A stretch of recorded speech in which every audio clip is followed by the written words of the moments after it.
당장 거부하십시오. 한국은 절대 이 문을 넘지 못할 겁니다. 10년 전 펜타곤의 한 밀실에서 떨어진 이 한마디에 대한민국 전투기 사업은 사망 선고를 받았습니다. 미국은 기술 족쇄를 채웠고 일본은 비웃었으며 믿었던 파트너 인도네시아는 배신을 선택했죠. 하지만 하늘이 찢어지는 굉음과 함께 모든 것이 뒤집혔습니다. 미국의 도움 없이는 비행기 껍데기도 못 만들 거라던 그 오만을 비웃듯 태극기를 선명하게 새긴 KF-20을 양산 1호기가 활주로를 박차고 솟구친 것입니다. 단 한 대의 추락도 없이 1600회 시험 비행을 완수하자 전 세계 방산 관계자들은 경악하며 입을 다물지 못했습니다. 이건 전투기가 아니라 트로이의 목마입니다. 펜타곤의 전설적 분석관조차 무릎 꿇게 만든 대한민국의 무서운 집념. 강대국의 철저한 봉쇄와 견제를 뚫고 이제는 전 세계가 줄 서서 기다리는 방산 강국이 되기까지 그 전율 돋는 10년의 기록을 지금 공개합니다. 영상을 시청하신 후 마음에 드신다면 좋아요와 구독 버튼을 꼭 눌러주세요. 여러분의 관심이 저에겐 큰 힘이 됩니다. 그럼 바로 시작하겠습니다. 제 평생의 가장 큰 실수요. 2015년 한국의 전투기 사업에 사망 판정을 내린 보고서에 서명한 것입니다. 당시 저는 확신했죠. 한국은 미국의 도움 없이는 비행기 껍데기도 못 만들 거라고요. 그런데 지금 제 눈앞에서 그 오만을 비웃듯 양산 1호기가 활주로를 찢으며 솟구치고 있습니다. 제 이름은 조지프 웨일라이트입니다. 지난 40년 동안 펜타곤과 국무부에서 미국의 가장 깊은 금고를 지켜왔죠. 미국이 보유한 최첨단 군사기술이 해외로 나가는 문을 열고 닫는 최종 결정권자였습니다. 그 문을 제가 닫았죠. 한국을 향해 단호하게. 세상에는 절대로 넘어선 안 되는 선이 있습니다. 제가 그 선을 그었고 그 선이 영원할 거라 믿었죠. 오늘 그 선이 제 눈앞에서 지워지고 있습니다. 미국의 기술도 프랑스의 설계도 일본의 자본도 없습니다. 오직 태극기 하나만 새겨진 이 강철 독수리가 어떻게 강대국들을 침묵시켰는지 지금부터 제가 직접 증언하겠습니다. 경남 사천 공장 단지에 들어서는 순간 저는 직감했죠. 오늘은 단순한 행사가 아니라는 것을요. 부지 전체를 짓누르는 낮고 묵직한 엔진 굉음이 쉼없이 울려 퍼졌고 각국 방산 관계자들과 외신 기자들이 활주로 주변을 빽빽하게 메우고 있었습니다. 저는 이런 현장을 수백 번 봐왔죠. 파리 에어쇼, 판버러, 두바이. 하지만 이날의 공기는 달랐습니다. 무언가 거대하고 돌이킬 수 없는 것이 이 활주로 위에서 탄생하고 있다는 긴장감이 온몸을 짓눌렀죠. 그리고 기체를 봤습니다. 꼬리 날개에 선명하게 찍힌 숫자 001. 저는 그 숫자 앞에서 한동안 움직이지 못했죠. 시제기가 아닙니다. 실험용도 아닙니다. 모든 무장 시스템과 실전 소프트웨어가 완전히 탑재된 내일 당장 전투에 투입해도 될 진짜 전투기였죠. 로이터는 이날 긴급으로 타전했습니다. 한국이 세계 8번째 초음속 전투기 양산국에 진입하며 동북아 군사 균형을 재편하고 있다고요. 재편이라는 단어로는 부족하죠. 이건 재편이 아니라 붕괴입니다. 우리가 수십 년간 공들여 쌓아올린 기술 패권의 질서가 이 활주로 위에서 산산조각 나고 있었으니까요. 그런데 기체를 더 자세히 훑어보다가 저는 또 한 번 멈춰 섰습니다. 동체 어디에도 인도네시아 국기가 없었기 때문이죠. 인도네시아는 이 사업의 공동개발국이었습니다. 1조 원이 넘는 분담금을 내기로 약속하고 참여한 나라였죠. 그런데 그 약속을 끝내 지키지 않은 채 돈은 내지 않으면서 기술만 요구하는 짓을 수년째 반복했습니다. 한국의 선택은 간단했죠. 동체에서 인도네시아 국기를 지워버렸습니다. 외교적 마찰이 어떻든 파트너 관계가 틀어지든 그런 계산 없이 원칙대로 처리해버린 겁니다. 저는 그 단호함에 압도되었죠. 제가 알던 한국이 아니었으니까요. 제가 알던 한국은 강대국의 눈치를 보는 나라였습니다. 미국이 안 된다고 하면 고개를 숙이고 파트너가 압박을 가하면 한 발 물러서는 나라였죠. 그런데 지금 제 앞에 서 있는 한국은 달랐습니다. 돈을 내지 않으면 국기도 없다는 것을 말이 아니라 기체로 증명해버렸죠. 오직 선명한 태극기와 대한민국 공군 마크만이 기체 위에서 빛나고 있었습니다. 그 다음 저는 기체의 동체 하단을 살펴보다가 묘한 것을 발견했죠. 배 부분이 볼록했습니다. 4.5세대 전투기치고는 이상한 설계였죠. 통상 2세대의 전투기는 무기를 외부에 장착합니다. 그런데 이 기체는 동체 하단이 불룩하게 튀어나와 있었죠. 옆에 있던 한국 측 담당자에게 물었더니 2000파운드급 초중량 폭탄을 내부에 수납하기 위한 공간이라고 했습니다. 지금은 반매립 형태지만 소프트웨어와 덮개만 교체하면 즉시 스텔스 형상으로 전환된다고 했죠. 저는 그 말을 듣고 등골이 서늘해졌습니다. 이들은 처음부터 4.5세대에 머물 생각이 없었던 겁니다. 겉으로는 4.5세대의 옷을 입고 있지만 안에는 이미 5세대로 가기 위한 발판을 숨겨두고 있었죠. 이건 전투기가 아닙니다. 트로이의 목마입니다. 이제 말씀드릴 수치 하나가 있습니다. 1600회입니다. KF-21이 첫 비행 이후 지금까지 기록한 시험 비행 횟수죠. 그런데 이 숫자보다 더 경이로운 사실이 있습니다. 그 1600회 동안 단 한 건의 추락도, 단 한 건의 기체 손실도 없었다는 겁니다. 보통의 전투기 개발은 기체의 무덤 위에서 이루어지죠. 미국의 F-22, F-35 개발 당시에도 시제기가 추락하거나 심각한 결함으로 기체를 폐기하는 일이 빈번했습니다. 러시아의 수호이 57도 시험 비행 중 추락 사고가 발생해 양산이 지연됐죠. 그게 정상입니다. 그게 당연한 과정이죠. 그런데 한국은 그 험난한 과정을 단 한 대의 손실도 없이 통과해버렸습니다. 6대의 시제기 모두가 지금 이 순간에도 멀쩡하게 사천의 하늘을 날고 있죠. 제인스 디펜스는 이 기록을 두고 항공 역사상 유례를 찾기 힘든 신뢰도라고 평가했습니다. 저는 그 말이 과장이 아님을 이제 압니다. 이건 운이 아니죠. 실패의 변수 자체를 지워버린 엔지니어들의 집착이 만들어낸 결과입니다. 그때 현장 사회자의 목소리가 울려 퍼졌습니다. KF-21 양산 1호기, 이륙 준비 완료. 엔진 출력이 올라가기 시작했죠. 굉음이 점점 커지면서 활주로 주변에 있던 수백 명의 사람들이 일제히 숨을 죽였습니다. 저도 마찬가지였죠. 기체가 움직이기 시작했습니다. 천천히, 그러다 빠르게, 그리고 순식간에 하늘로 치솟았죠. 태극기가 새겨진 동체가 사천의 하늘을 가르는 순간 저는 40년 경력의 전문가로서 단 한 번도 느껴보지 못한 감정을 느꼈습니다. 출고식장 한편에는 노병들이 앉아 있었습니다. 한국 전쟁을 직접 겪은 분들이었죠. 기체가 하늘로 솟구치는 순간 그분들 중 몇몇이 말없이 눈물을 훔쳤습니다. 저는 그 장면을 보며 오래전 제가 읽었던 자료 하나가 떠올랐죠. 전쟁의 폐허 속에서 한국은 나무로 비행기를 만들었습니다. 부하로라고 불렸죠. 그로부터 72년이 지난 지금 그 나라는 세계 8번째 초음속 전투기 양산국이 되었습니다. 저는 그 노병들의 눈물이 무엇을 의미하는지 압니다. 우리는 기술을 팔았죠. 저들은 그 기술 없이도 자존심을 지키며 여기까지 왔습니다. 저는 펜타곤의 이름으로 한국의 날개를 꺾었다고 확신했죠.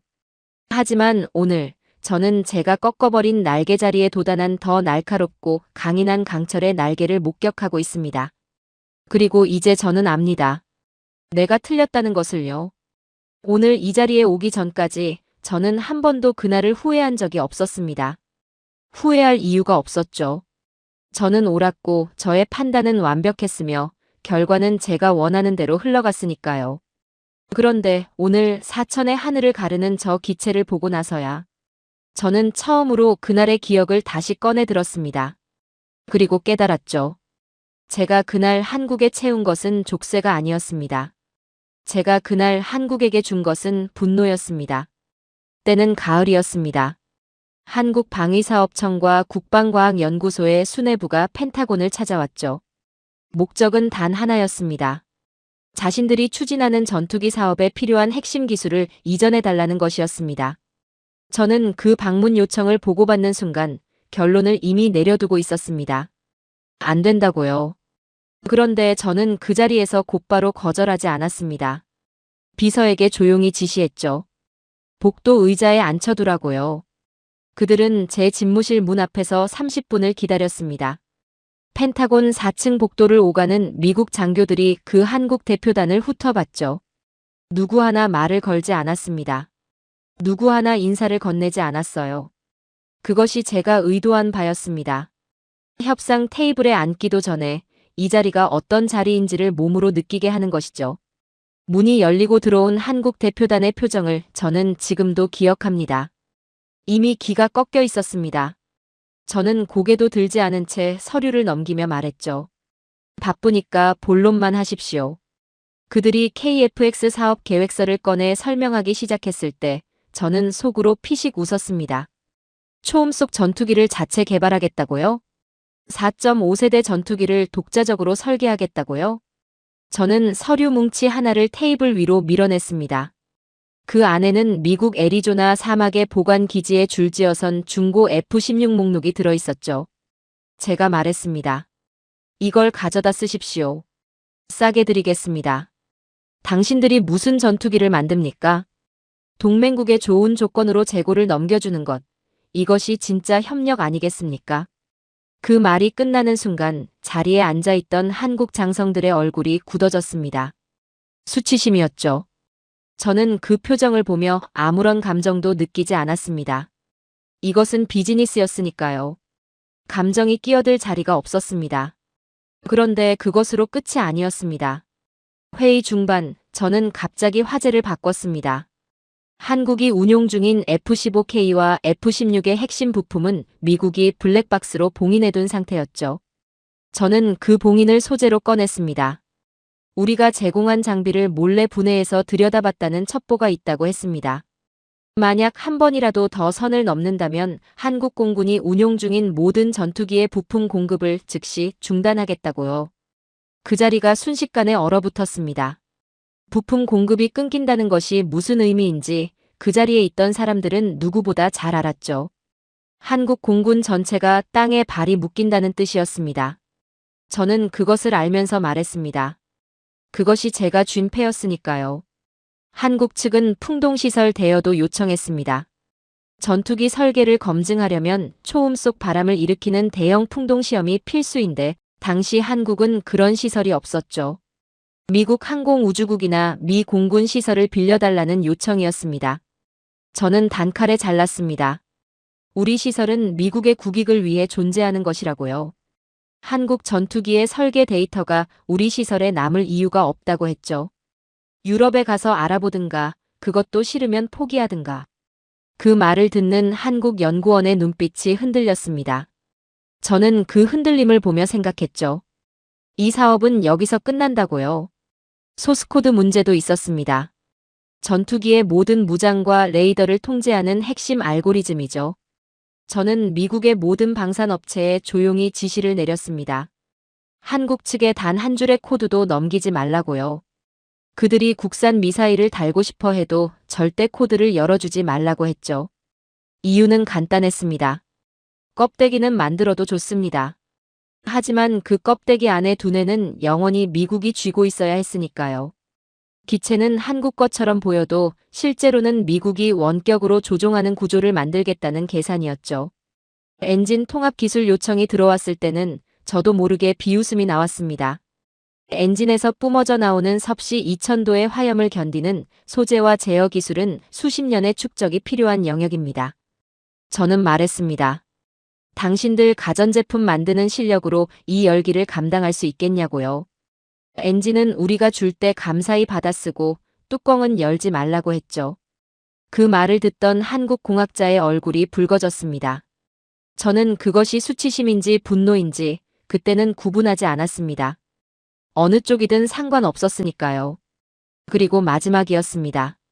저는 가장 굵은 만년필을 꺼냈습니다. 한국 측이 제출한 기술 이전 요청 보고서의 첫 장에 또렷하게 휘갈겼죠. 거부. 그 서류를 테이블 위로 밀어냈습니다. 이걸로 끝입니다. 돌아가서 대안을 찾으십시오. 대안이 있다면요.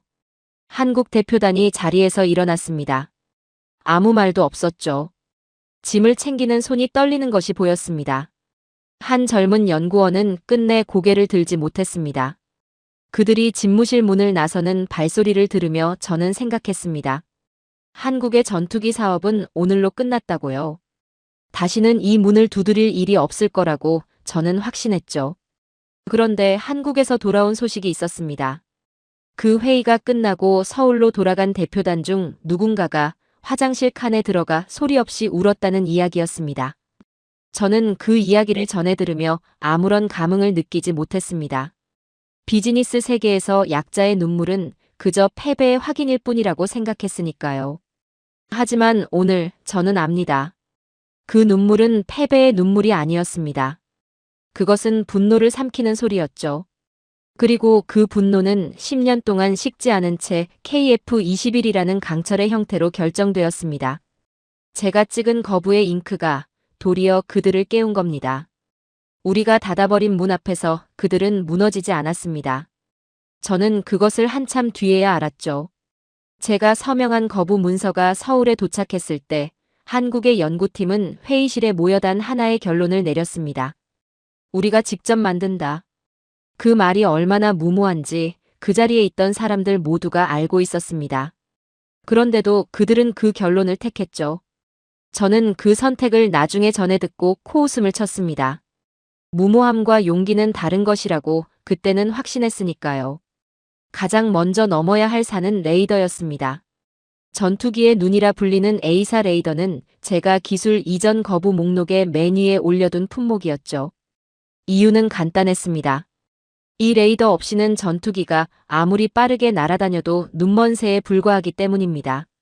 수천 개의 송수신 모듈을 머리카락 굵기보다 좁은 간격으로 배열해야 하는 초정밀 기술이었고 미국은 이 기술을 완성하는 데 20년이 걸렸습니다. 저는 한국이 이 벽 앞에서 포기할 것이라 믿었죠. 20년이라는 숫자는 협박이 아니라 팩트였으니까요. 한국은 이스라엘 엘타사와 협력 관계를 맺었습니다. 하지만 저는 그 소식을 듣고도 크게 개의치 않았죠. 협력이라는 이름 아래 이스라엘이 다 해주는 것 아니겠냐고 생각했으니까요. 그런데 실상은 달랐습니다. 엘타사가 제공한 것은 기술의 방향이었고 그 방향 위에서 실제로 소자를 다듬고 회로를 설계하고 소프트웨어를 짠 것은 전부 한국 연구진이었습니다.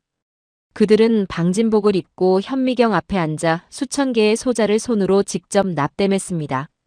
정밀 장비조차 부족했던 초기에는 손떨림 하나가 하루치 작업을 날려버리는 일이 비일비재했죠. 손이 너무 떨려 저녁 밥숟가락을 들지 못하는 연구원이 있을 정도였다고 합니다. 그 지독한 수작업이 4년간 이어졌습니다. 그리고 시제품이 나왔습니다. 미국이 20년 걸린다고 했던 그 레이더가 4년 만에 한국의 손에서 탄생했죠. 제인스 디펜스는 이 속도를 두고 세계 항공 역사상 유례를 찾기 힘든 기적이라고 했습니다. 저는 그 기사를 읽으며 처음으로 등줄기가 서늘해지는 것을 느꼈습니다. 그런데 더 놀라운 것은 그 다음이었습니다. 레이더를 만들었으면 이제 혹한에서도 작동하는지 확인해야 합니다. 한국 연구진은 영하 40도의 저온 챔버에 레이더를 밀어 넣었습니다. 그런데 그들은 거기서 멈추지 않았죠. 연구원들이 직접 방한복을 껴입고 그 챔버 안으로 함께 들어갔습니다. 기계가 버티는지 확인하려면 사람이 옆에서 지켜봐야 한다는 이유였죠. 영하 40도 알래스카보다 추운 그 공간에서 그들은 밤을 새웠습니다. 기계 곁에 붙어 앉아 얼어붙은 손가락으로 데이터를 기록하면서요. 저는 이 이야기를 나중에 보고서로 접했을 때 한동안 말이 나오지 않았습니다. 이건 기술 개발이 아니었습니다. 이건 싸움이었죠. 자신들을 무시한 세계를 향한 조용하고 지독한 싸움이었습니다. 소스코드 문제는 어떻게 됐을까요? 저는 미국의 모든 방산업체에 명령을 내렸습니다. 한국의 단 한 줄의 알고리즘도 넘기지 말라고요. 그 명령은 완벽하게 지켜졌습니다. 한국 연구진 앞에는 아무것도 없는 백지가 놓였죠. 그런데 그들은 그 백지 위에 직접 글을 쓰기 시작했습니다. 미사일 발사 타이밍을 계산하는 수식을 처음부터 만들었고 레이더 신호를 처리하는 알고리즘을 밑바닥부터 짰습니다. 수백만 줄의 코드를 한 줄씩 한 글자씩 써내려갔죠. 그 결과가 무엇인지 아십니까? 이제 한국은 미국의 허락 없이 어떤 미사일이든 이 기체에 달 수 있습니다.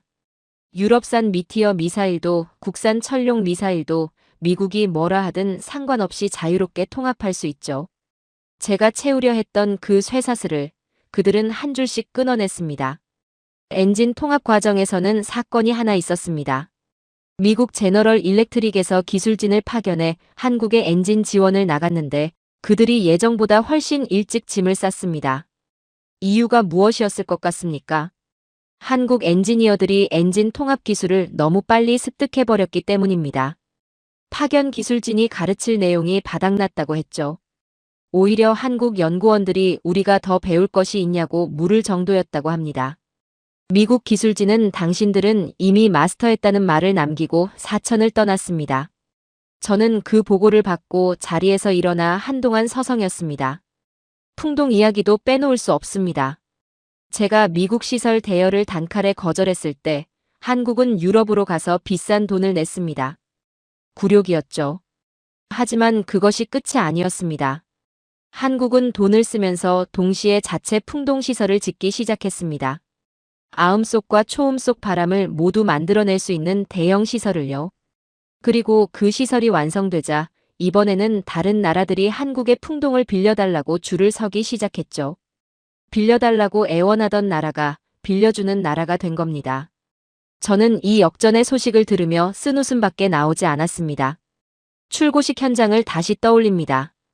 행사장 한편에 전국 각지에서 올라온 중소기업 대표들이 자리를 채우고 있었습니다.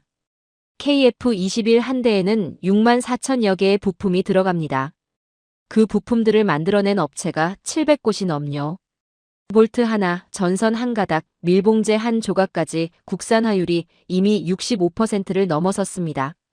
납기를 맞추기 위해 공장 바닥에서 쪽잠을 자던 기술자들, 이름 한 번 신문에 오르지 못한 수만 명의 사람들이 이 기체를 만든 진짜 주인공들이었죠. 저는 그 현장의 열기를 피부로 느끼며 생각했습니다. 이건 한 기업의 성과가 아닙니다. 대한민국이라는 나라 전체가 한 방향을 향해 밀어올린 거대한 집념의 결과물이었죠. 우리가 닫아버린 문 앞에서 그들은 울지 않았습니다. 대신 그들은 그 문을 부수고 나갈 망치를 스스로 벼려내고 있었습니다. 그것도 10년이라는 세월 동안 단 한 번도 멈추지 않고요. 저는 오늘에야 그 사실을 압니다. 그리고 솔직히 말씀드리죠. 두렵습니다. 이들이 앞으로 10년을 더 달린다면 그 끝에 무엇이 서 있을지. 저로서는 도저히 가늠이 되지 않습니다. 저는 평생 미국이 세계 무기 시장의 심판이라고 믿었습니다. 팔지 말지를 결정하는 것도 미국이고 가격을 정하는 것도 미국이며 기술의 등급을 매기는 것도 미국이었죠. 그 질서는 수십 년 동안 단 한 번도 흔들린 적이 없었습니다. 그런데 오늘 저는 그 질서가 조용히 무너지고 있다는 것을 실감하고 있습니다. 한국이 그 질서를 부수고 있었죠. 총 한 방 쏘지 않고 선언 한마디 없이 그저 실력으로. 이야기는 미사일에서 시작됩니다. KF-21 사업이 본궤도에 오르자 미국의 방산 업체들이 움직이기 시작했습니다. 레이시온을 비롯한 미사일 거물들이 자신들의 무장을 KF-21에 통합해주겠다며 협상 테이블에 나왔죠. 그런데 그 협상 조건이 가관이었습니다. 통합 비용으로 수천억 원을 요구했습니다. 기술도 없는 나라가 전투기를 만들었으니 우리 무장이라도 달아줘야 쓸만해진다는 논리였죠. 한국을 여전히 을로 보고 있었던 겁니다.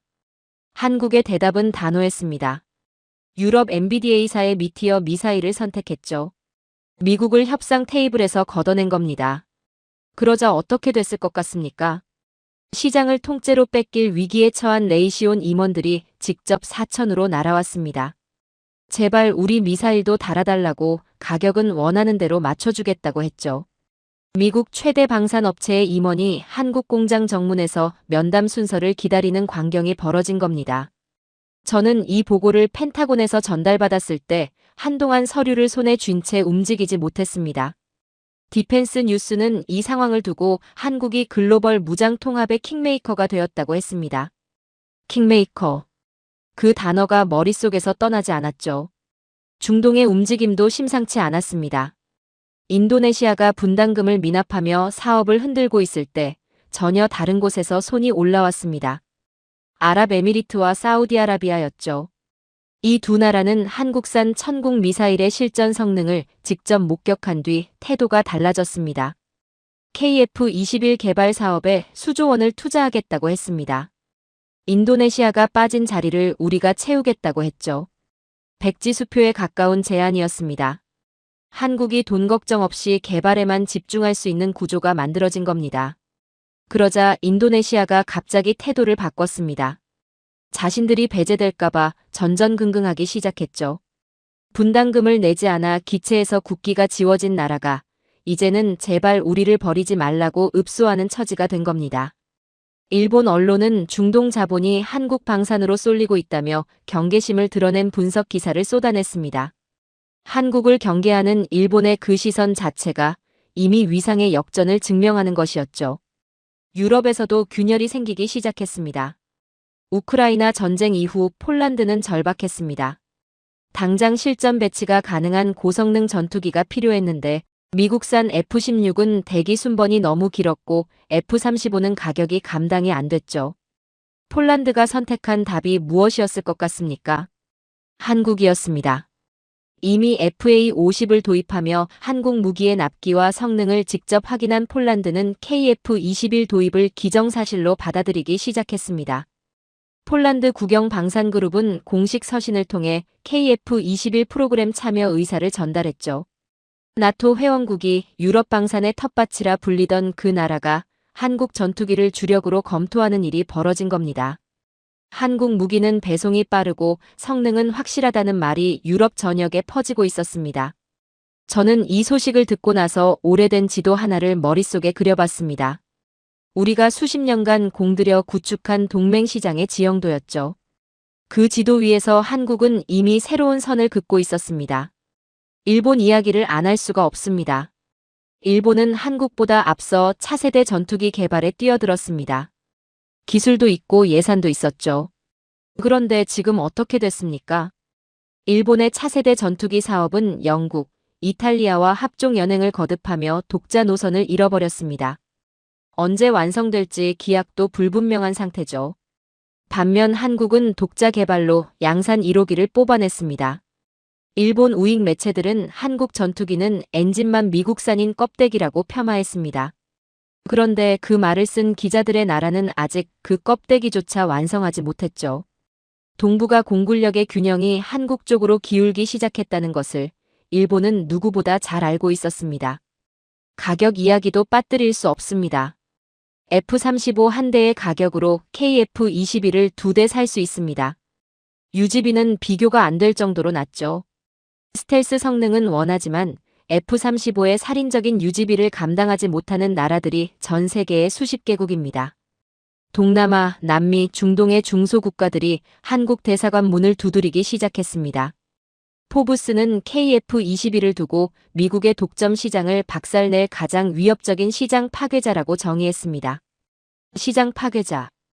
이 단어를 저는 한국에 써본 적이 없었죠. 그런데 지금은 이 단어 외에 달리 표현할 방법이 없습니다. 그리고 저를 가장 불편하게 만든 소식이 있었습니다. 동남아 국가들이 자신들이 운용하는 미국산 전투기의 정비를 한국에 맡기기 시작했다는 것이었습니다. 우리가 판 무기를 한국이 고쳐주고 있다는 얘기죠. 한국의 정비 기술이 미국 본토 수준을 넘어섰기 때문입니다. 저는 이 보고를 받고 펜타곤 회의실에서 조용히 뒷목을 짚었습니다. 무기를 파는 것도 모자라 우리 무기의 뒷수익까지 한국이 가져가고 있었으니까요. 우리가 기술의 선을 지키라고 명령할 때 한국은 이미 그 선 밖에서 자신들만의 시장을 만들고 있었습니다.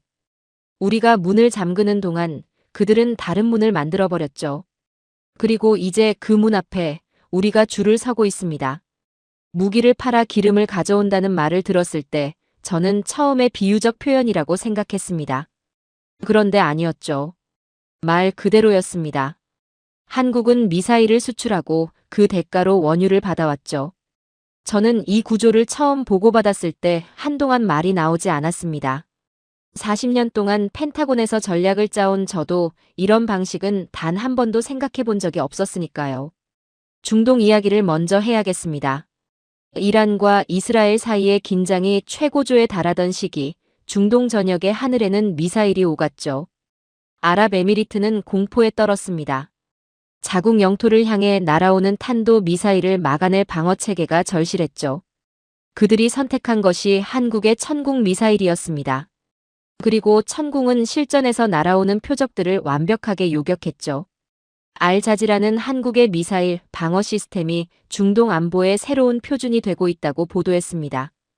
미국산 패트리어트보다 싸고 성능은 대등하거나 그 이상이라는 평가가 중동 왕실들 사이에 퍼지기 시작했죠. 저는 이 보도를 읽으며 불쾌했습니다. 패트리어트는 우리가 수십 년간 공들인 시스템이었으니까요. 그런데 한국이 그 시장을 조용히 그리고 완벽하게 잠식하고 있었죠. 더 불편한 것은 중동 국가들이 한국을 선택한 이유가 단순히 가격 때문만이 아니었다는 겁니다. 실전에서 증명된 신뢰였습니다. 하늘에서 날아오는 미사일을 직접 격추하며 쌓아올린 그 신뢰는 어떤 홍보 자료보다 강력한 것이었죠. 진짜 충격은 그 다음에 왔습니다. 아랍에미리트가 한국에 원유 우선 공급권을 제공했죠. 2,400만 배럴입니다.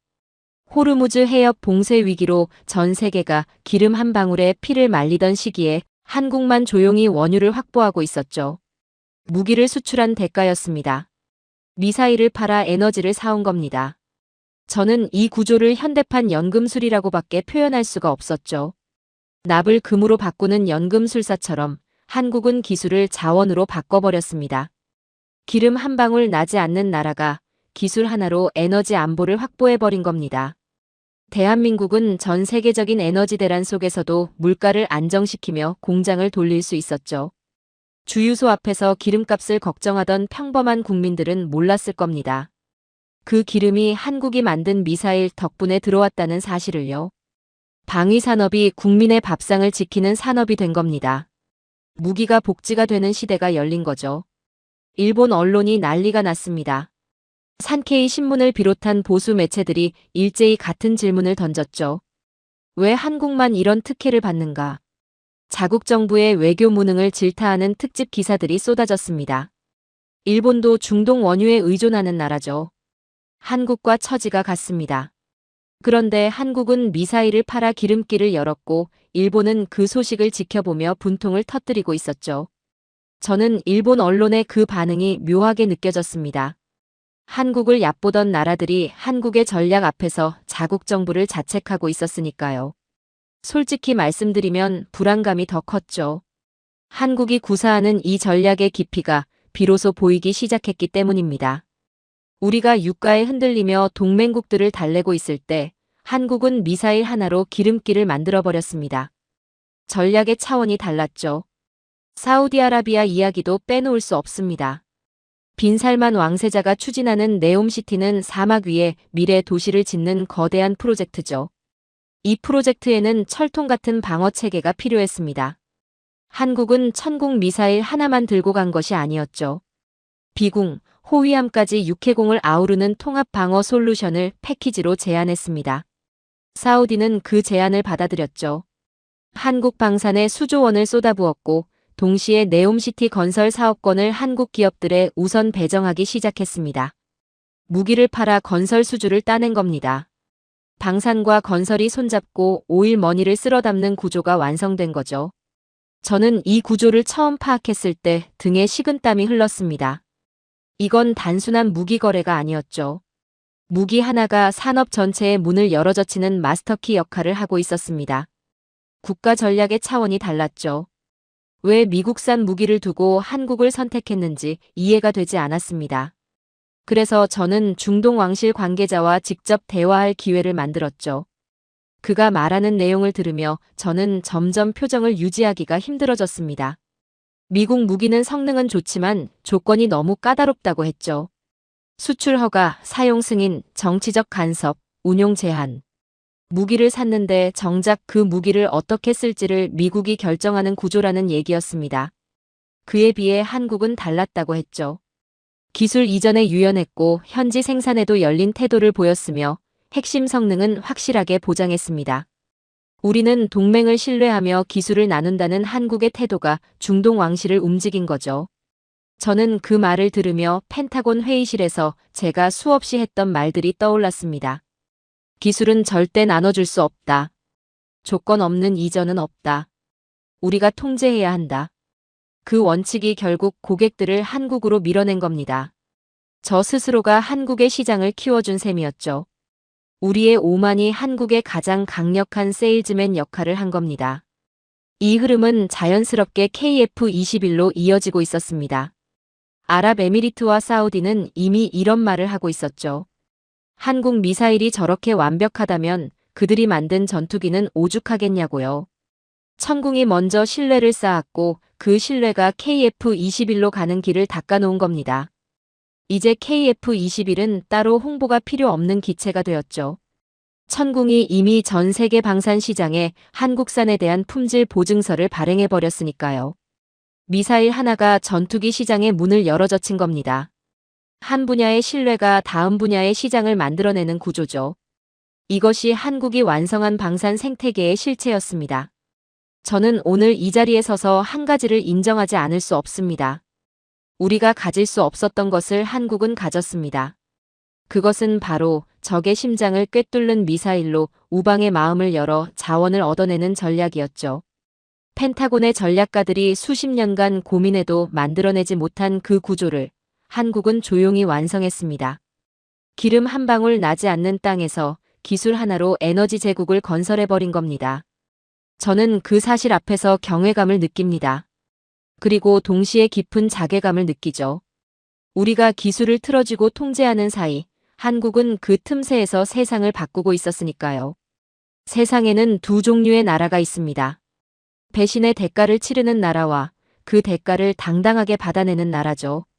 오늘 저는 그 두 종류를 한자리에서 목격했습니다. 한쪽은 담장 밖에서 망원경을 들고 섰고 다른 한쪽은 활주로 위에서 태극기를 달고 하늘로 솟구쳤죠. 저는 그 장면을 보며 10년 전 제가 내린 판단을 다시 떠올렸습니다. 한국은 절대 이 문을 넘을 수 없다고 확신했던 그 판단을요. 그런데 지금 문을 못 넘은 것은 한국이 아니라 한국을 배신했던 나라들이었습니다. 인도네시아 이야기를 먼저 해야겠습니다. 이 나라가 걸어온 길을 보면 배신이라는 단어가 이토록 정확하게 들어맞는 경우도 드물죠. 분담금을 내지 않겠다고 버티면서 기술은 달라고 요구했습니다. 한국이 원칙을 지키자 등을 돌리고 프랑스 라팔을 선택했죠. 그것도 모자라 튀르키예의 칸 전투기 사업에도 발을 걸쳤습니다. 한국을 압박 카드로 쓰면서 이쪽 저쪽을 저울질하는 전략이었죠. 저는 그 영리한 줄타기가 언제까지 통할지 지켜봤습니다. 그리고 그 줄이 끊어지는 순간도 목격했죠. 라팔 이야기부터 하겠습니다. 중동에서 이란의 드론 공격이 이어지던 시기였죠. 이란이 쏘아보낸 샤헤드 드론은 대당 가격이 2천만 원 수준입니다. 값싸게 대량으로 날려보내는 소모전 무기죠. 그런데 이 드론을 상대하기 위해 프랑스 공군이 라팔을 띄웠습니다. 라팔이 탑재한 미카 미사일 한 발의 가격이 얼마인지 아십니까? 20억 원입니다. 2천만 원짜리 드론 하나를 잡으러 20억 원짜리 미사일을 쏘는 겁니다. 한 발로 끝나면 그나마 다행이죠. 드론은 때로 날아오니까요. 수십 발을 쏟아부어야 하는 상황이 벌어졌습니다.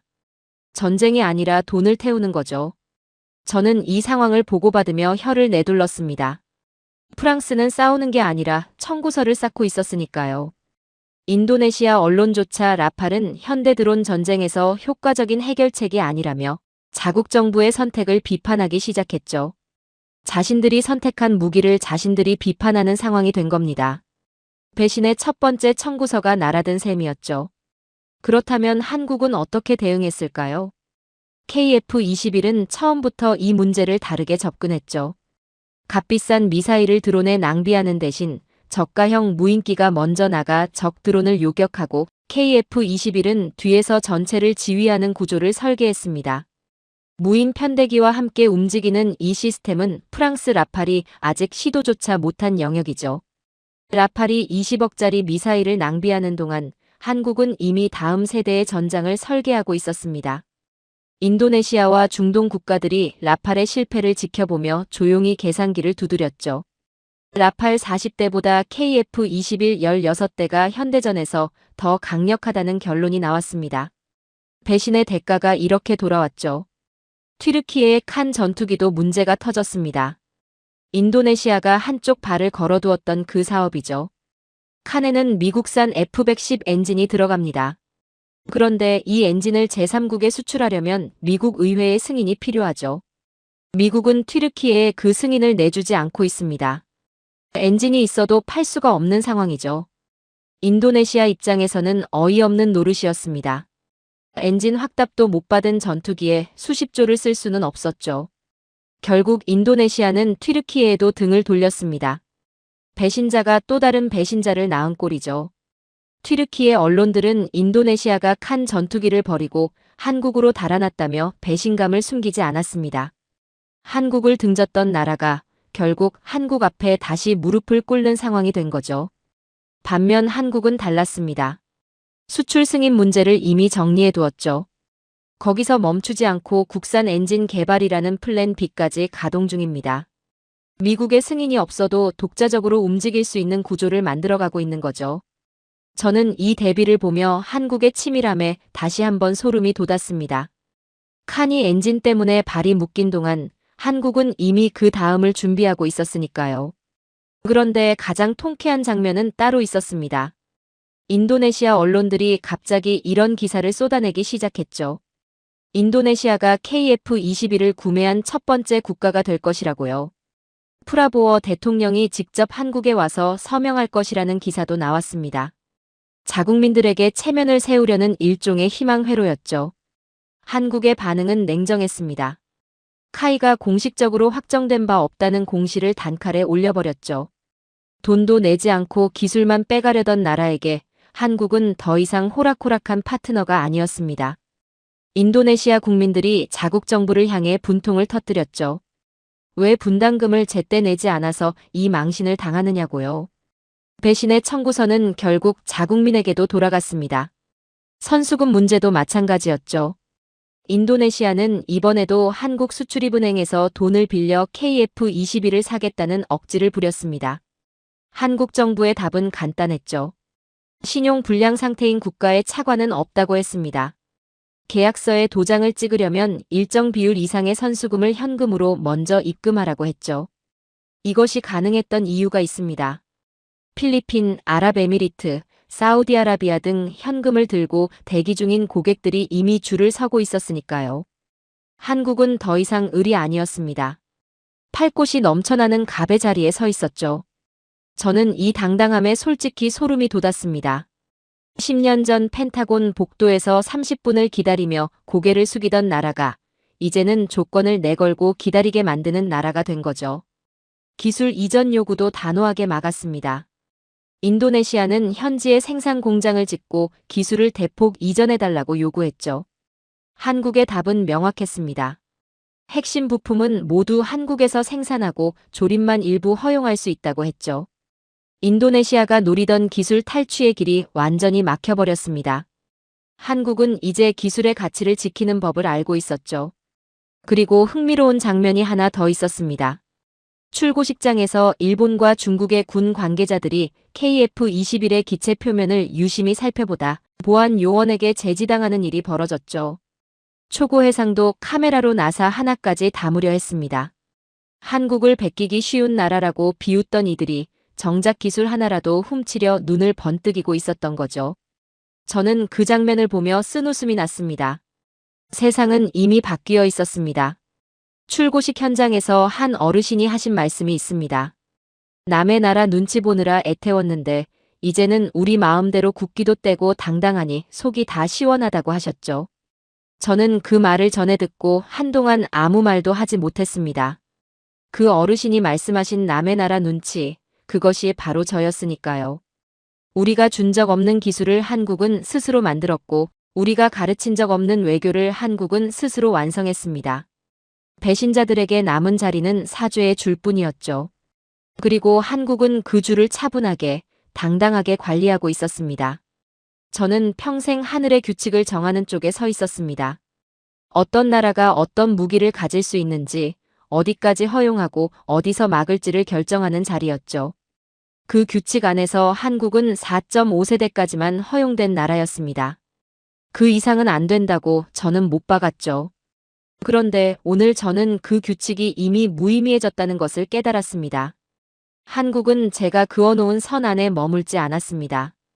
그 선을 지우고 자신들만의 새로운 하늘을 만들고 있었죠. 가장 먼저 저를 충격에 빠뜨린 것은 철룡 미사일이었습니다. 과거 한국 전투기에 무장을 달려면 반드시 미국의 승인이 필요했죠. 어떤 미사일을 달지, 언제 발사할지 그 결정권은 사실상 미국에 있었습니다. 한국이 아무리 좋은 기체를 만들어도 화살의 주도권은 우리 손에 있었죠. 저는 그것이 가장 확실한 통제 수단이라고 믿었습니다. 그런데 한국은 마침내 독자적인 장거리 공대지 유도탄 철룡을 완성했습니다. 수백 킬로미터 밖에서 적의 핵심 벙커를 정밀 타격하는 무기죠. 미국의 허락 없이, 미국의 조건 없이 오직 한국의 손으로 만들어낸 화살입니다. 제인스 디펜스는 한국이 이제 타우러스급 미사일을 스스로 생산해 전투기에 통합하는 전 세계 몇 안 되는 국가가 되었다고 했죠. 저는 그 문장을 읽으며 40년 경력의 전문가로서 처음으로 진짜 패배감을 느꼈습니다. 기체만 막으면 된다고 생각했는데 그들은 화살까지 스스로 만들어버렸으니까요. 이제 한국은 기체도 눈도 화살도 전부 자신들이 통제합니다. 우리가 끼어들 틈이 완전히 사라진 거죠. 그런데 더 무서운 것이 있었습니다. KF-21 옆에 낯선 기체들이 서 있었죠. 납작하고 날카로운 형상의 무인기들이었습니다. 가오리엑스라고 불리는 국산 스텔스 무인기였죠. 한국은 KF-21이 지휘기가 되고 이 무인기 서너 대가 편대를 이뤄 적진으로 먼저 침투하는 시스템을 실전 테스트 중이었습니다. 무인기가 먼저 들어가 적의 방공망을 교란하고 매를 맞는 동안 KF-21은 안전한 거리에서 전체 작전을 지휘하는 구조죠. 조종사의 목숨을 지키면서 전투 효율은 극대화하는 겁니다. 저는 그 무인기들을 바라보며 한동안 말을 잃었습니다. 적의 레이더가 무인기를 쫓는 동안 KF-21은 이미 다음 표적을 조준하고 있는 거죠. 인간 조종사가 탑승한 전투기와 인공지능이 조종하는 무인기가 한 팀으로 움직이는 이 시스템, 이것이 바로 6세대 전장의 실체입니다. 우리가 F-35 이후의 전장을 회의실에서 고민하는 동안 한국은 그 전장의 실물을 활주로에 세워두고 있었죠. 스마트 스킨 기술 도면을 연구소에서 보았을 때는 등골이 서늘했습니다. 기존 전투기는 레이더 안테나가 기수 앞에만 달려있어 뒤쪽에 사각지대가 생기죠. 적기가 후방에서 접근하면 늦게 탐지할 수밖에 없습니다. 그런데 한국은 기체 표면 전체를 레이더 안테나로 활용하는 기술을 개발 중이었습니다. 날개도 동체도 수직 꼬리 날개도 전부 레이더가 되는 거죠. 기체 전체가 눈이 되어 사방 360도를 동시에 감시하는 겁니다. 사각지대가 없는 전투기입니다. 어느 방향에서 무엇이 날아와도 즉각 탐지하고 대응하는 괴물이죠. 이건 4.5세대의 외형을 입은 6세대의 전투기였습니다. 겉모습은 우리가 허용한 수준이었지만 안에서 자라고 있는 것은 우리가 상상조차 못한 수준이었죠. 레이저 무기 이야기도 빼놓을 수 없습니다. 미사일은 수량이 한정되어 있습니다. 쏘면 없어지죠. 전시에 미사일이 바닥나면 그 전투기는 고철 덩어리에 불과합니다. 하지만 레이저는 다릅니다. 전력만 공급되면 무한정 발사할 수 있으니까요. 한국은 이미 지상용 레이저 대공무기를 실전 배치했습니다. 그리고 그것을 소형화해서 KF-21에 탑재하는 연구를 진행 중이죠. 적 미사일이 날아오면 레이저로 태워버리는 공중 방어막입니다. 탄약 걱정 없이 무한정 방어하는 전투기가 탄생하는 거죠. 저는 그 계획서를 보며 솔직히 두려움을 느꼈습니다. 우리가 SF 영화에서나 그리던 전장을 한국은 현실로 만들고 있었으니까요. 극초음 속 미사일 하이코어도 있었습니다. 마하 5 이상의 속도로 날아가는 이 무기는 현존하는 어떤 방어망도 뚫죠. 요격할 시간 자체가 없으니까요. 발사되는 순간 이미 끝난 겁니다. 한국이 개발 중인 이 극초음 속 비행체의 최종 탑재 플랫폼이 KF-21로 낙점되었습니다. KF-21 한 대가 이륙하면 적의 항공모함이나 핵심 지휘부가 몇 분 안에 무력화될 수 있다는 뜻이죠. 화력에 집착한다는 말을 들어왔던 나라가 그 집착을 가장 극단적인 형태로 완성하고 있었습니다. 저는 이 무기 목록을 보며 생각했습니다. 이 나라는 적을 이기려는 게 아니라 애초에 전쟁이 시작되지 못하도록 막으려는 거라고요. 압도적인 화력으로 적이 감히 도발할 엄두조차 내지 못하게 만드는 전략이죠. 그것이 한국이 추구하는 억제력의 실체였습니다. 그리고 저는 한 가지 숫자를 다시 떠올렸습니다. 120대입니다. 한국이 확정한 KF-21 국내 배치 물량이죠. 많이 만들수록 단가가 내려가고 단가가 내려갈수록 수출 경쟁력이 올라갑니다. 그 규모의 경제가 완성되면 전 세계 방산 시장에서 한국의 가격 경쟁력은 누구도 따라올 수 없는 수준이 되죠. 이미 수십조 원의 경제 효과가 이어지고 있고 지방에 쇠락하던 공단들이 KF-21 부품 생산으로 다시 불을 켰습니다. 전투기 한 대가 나라를 먹여 살린다는 말이 비유가 아니라 현실이 된 거죠. 우리는 그들에게 하늘의 규칙을 따르라고 명령했습니다. 4.5세대까지만 허용한다고 그 이상은 꿈도 꾸지 말라고 했죠. 하지만 그들은 이미 그 규칙을 파괴하고 자신들만의 새로운 하늘을 만들고 있었습니다. 무인 편대가 적진을 뚫고 레이저가 미사일을 태우며 극초음 속 화살이 방어망을 무력화하는 하늘이죠. 우리가 50년을 앞서 있다고 믿었던 오만이 오늘 이 활주로 위에서 산산조각 났습니다. 그리고 저는 이제 확신합니다. 이들은 멈추지 않을 거라고요. 10년 전 제가 닫아버린 그 문이 이들을 멈추게 하지 못했던 것처럼요. 저는 오늘 이 자리에 오면서 한 가지를 각오했습니다. 틀렸다는 것을 인정해야 할 수도 있다고요. 40년 경력의 전문가가 틀렸다는 말은 쉽게 나오는 말이 아닙니다. 하지만 지금 제 눈앞에 펼쳐진 현실 앞에서는 그 말을 피할 방법이 없죠. 저는 틀렸습니다. 완전히 그리고 철저하게. 출고식이 끝난 뒤 저는 공장 단지를 천천히 걸었습니다.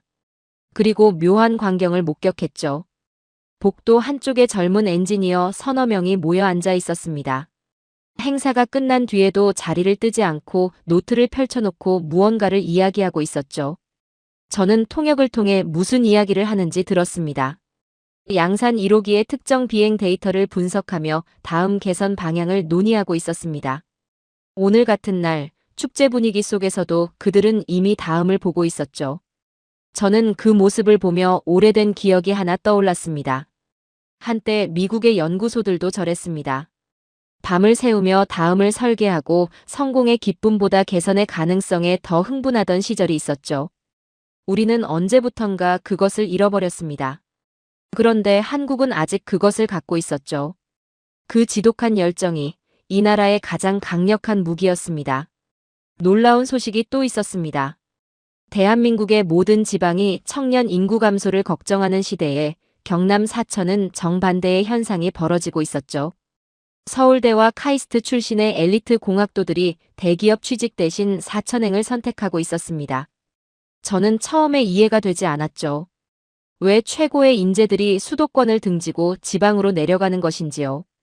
이유를 들어보니 답이 명확했습니다. 내 손으로 세계 최고의 전투기를 만든다는 것, 그 하나였죠. 돈이나 안정이 아니라 세계 1등을 향한 정복욕이 그들을 사천으로 끌어당기고 있었습니다. 저는 그 젊은이들의 눈빛에서 희생이나 헌신을 보지 않았습니다.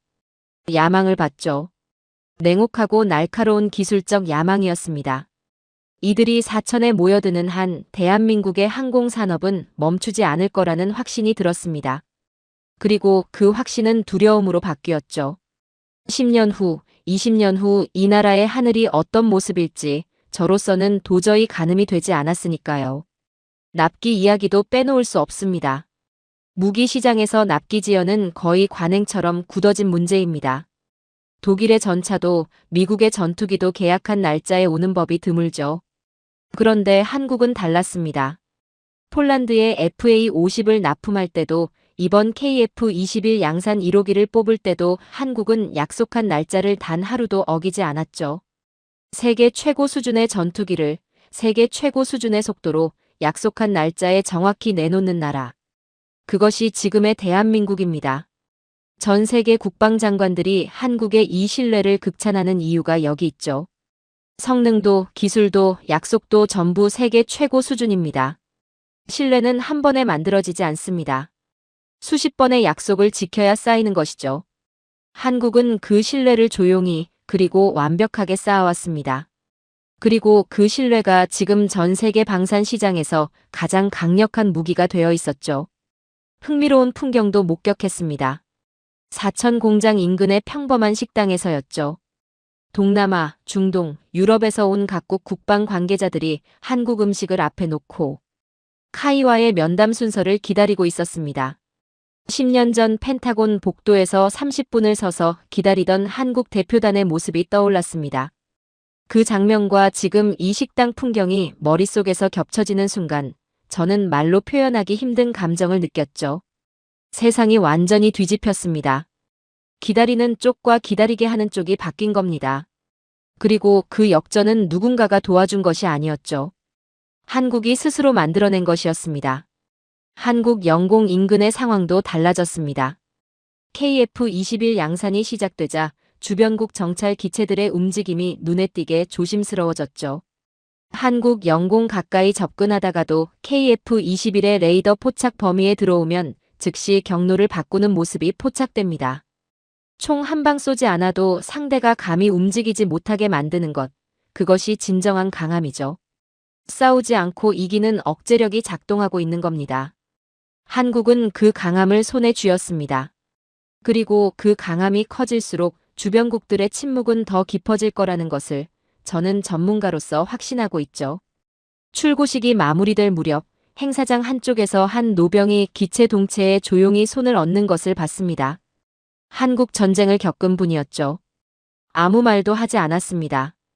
그저 동체를 쳐다보며 짧게 한마디를 하셨습니다. 잘 만들었네 라고요.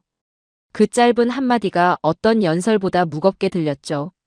전쟁의 폐허에서 나무로 비행기를 만들던 나라가 72년 만에 세계 8번째 초음속 전투기 양산국이 되었습니다. 레이더도 소스코드도 미사일도 풍동도 무인기도 전부 자신들의 손으로 만들어낸 나라가 된 거죠. 그 노병이 살아온 세월이 고스란히 담긴 말이었습니다. 저는 오늘 한국이 기적을 일궈냈다고 생각하며 이 자리에 왔습니다. 하지만 이제 압니다.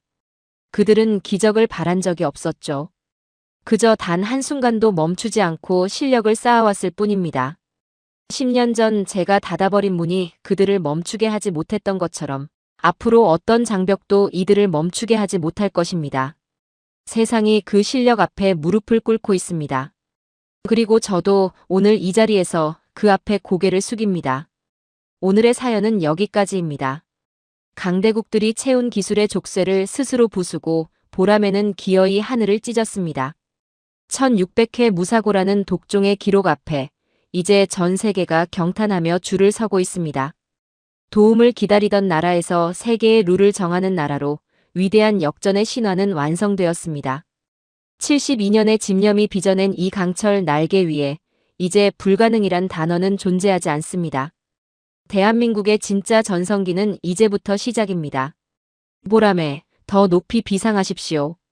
긴 영상 시청해주셔서 감사합니다. 내일은 더 좋은 영상으로 찾아오겠습니다.